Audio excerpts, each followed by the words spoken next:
मुंबईसह उपनगरामध्ये पहाटेपासूनच मुसळधार पाऊस कोसळतोय। शहरातील सखल भागामध्ये पाणी साचायला सुद्धा आता सुरुवात झालेली आहे। ऑफिस गाठणाऱ्या मुंबईकरांची मात्र या पावसानं चांगलीच तारांबळ उडवलेली आहे। लोकल वाहतूक, रस्ते वाहतुकीवर थोडाफार प्रमाणात काही ठिकाणी परिणाम झालेला आहे। मुंबईसह उपनगरामध्ये पहाटेपासूनच मुसळधार पाऊस कोसळतोय। सखल भागात पाणी साचलेलं आहे। ही दोन दृश्य आपण बघतोय। मुंबईमध्ये सखल भाग जिथे आहे तिथल्या रस्त्यांवर पाणी साचलेलं आहे आणि वाहतूक मंदावलेली आहे। आपण ही दृश्य बघतोय। सकाळी ज्यांना कार्यालय गाठायचं आहे त्यांना मात्र प्रचंड मनस्ताप या सगळ्याचा सहन करावा लागलेला आहे।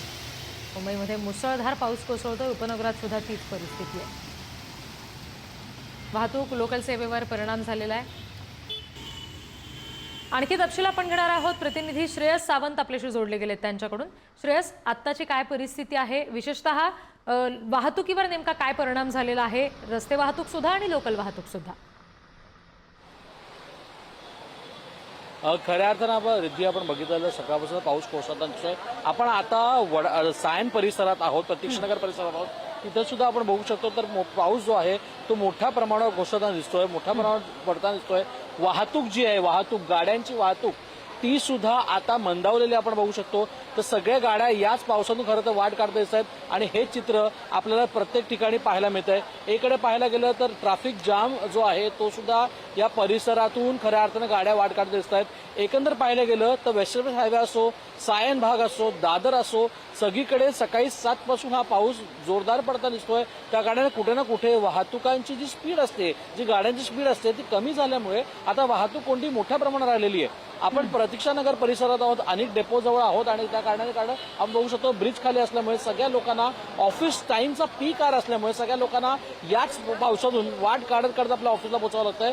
सगळ्यात मोठी गोष्ट म्हणजे ही की वेस्टर्न हायवेवर खऱ्या अर्थानं मोठ्या प्रमाणात ट्रॅफिक जाम पाहायला मिळतोय। त्याचं कारण हे की एकतर पाऊस आहे आणि त्यात वाहतूक कोंडी, त्यामुळे लोकांना त्याचा त्रास सहन करावा लागतोय। रिद्धी, ठीक श्रेयस, तुम्ही आमच्याशी असेच जोडलेले राहा।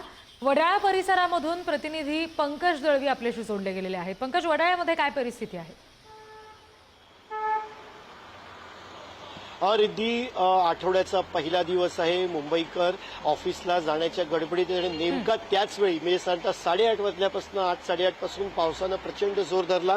मी वडाळ्याला आहेत, आपण इकडची दृश्य दाखवूया। वडाळ्याला अर्थात लोकांची इथे घरी जायची, ऑफिसला जायची त्यांची जी वेळ आहे आणि असं असताना हा जोरदार पाऊस सुरू झालाय, त्यामुळे अडचणी वाढल्या आहेत। मुंबई शहरामध्ये सुद्धा मुसळधार पाऊस आहे, त्यामुळे आज काही राजकीय महत्वाच्या पत्रकार परिषदा आणि काही महत्वाचे राजकीय इव्हेंट्स अनेक ठिकाणी होते, त्याच्यामध्ये सुद्धा अनेक ठिकाणी फेरबदल करण्यात आलेले आहेत। काही ठिकाणी कार्यक्रम रद्द करण्यात आलेले आहेत। वाहतुकीच्या विषयी बोलायचं झालं तर वेस्टर्न एक्सप्रेस हायवेला मोठ्या प्रमाणामध्ये वाहतुकीची कोंडी पाहायला मिळते। कांदिवली मालाडच्या टाइम्स ऑफ इंडिया ब्रिज पासून ते गोरेगाव ऑबेरॉय ब्रिज पर्यंत आणि त्याच्यानंतर महानंदा जी डेअरी आहे तिथपासून ते थेट सांताक्रूज पर्यंत प्रचंड ट्रॅफिक जाम झालेला आहे।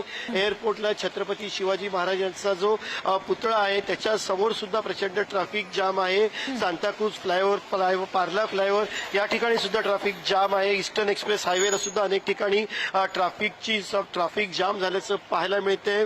पश्चिम रेल्वेची वाहतूक जी आहे ती साधारणतः 5 ते 10 मिनिटं सकाळी उशिरा होती। पावसाचा जोर जर का वाढला तर हा डिले निश्चित जो आहे तो वाढेल। हार्बर रेल्वे विषयी बोलायचं तर हार्बर सेवा सुद्धा 10 ते 15 मिनिटं उशिराने धावते आहे। कुर्ला असेल, वडाळा असेल ही प्रमुख स्थानकं जी हायवे हार्बर रेल्वेची आहेत त्याच्यावरती लोकांची प्रचंड गर्दी जी आहे ती पाहायला मिळते। सेंट्रल रेल्वे सुद्धा उशिरानं धावते, त्यामुळे निश्चितच मुंबईकरांच्या अडचणी ज्या आहेत त्या वाढवत आहेत। कारण अर्थात आठवड्याचा पहिला दिवस आहे, पहिल्या दिवशी कामाला जायची घाई असते। 2 दिवसाचा मोठा विकेंड, 2-3 दिवसाचा मोठा विकेंड गेला आणि त्याच्यानंतर अनेक ठिकाणी फिरायला गेलेले मुंबईकर परत आले आणि आपल्या कामावरती ते रुजू होत आहेत। मात्र अनेक दिवस 3-4 दिवसाचा लॉंग विकेंड एन्जॉय करून आलेल्या मुंबईकरांना पावसानं त्यांचं मुंबईमध्ये स्वागत केलं आणि जागोजागी अडचणी किंवा सखल भागामध्ये पाणी साचल्याच्या घटना अनेक ठिकाणी पाहायला मिळत आहेत। महापालिकेने पाण्याचा निचरा करण्यासाठी जे पंप लावलेले आहेत ती यंत्रणा ऍक्टिव्ह करताना महानगरपालिकेचे कर्मचारी दिसत आहेत। आज मुंबईमध्ये अनेक राजकीय काही घटना होत्या, म्हणजे पत्रकार परिषदा होत्या, त्या सुद्धा रद्द करण्यात आल्या आहेत। काही इव्हेंट्स होते राजकीय, त्या इव्हेंट सुद्धा रद्द करण्यात आलेले आहेत। पुढचे काही तास अतिवृष्टी होण्याची किंवा मोठा पाऊस पडण्याची शक्यता जी आहे अगदी ती अगदी हवामान पंकज, आणि खात्यानं जी त्याच्यामुळे आहे पुढचे ती काही तास सुद्धा मुंबई आणि उपनगरामधल्या नागरिकांसाठी फार महत्त्वाचे असतील आणि पावसाचे असतील असं म्हणायला हरकत नाही. धन्यवाद सगळ्या तपशिलांसाठी श्रेयस आणि पंकज, तुम्हाला दोघांनाही.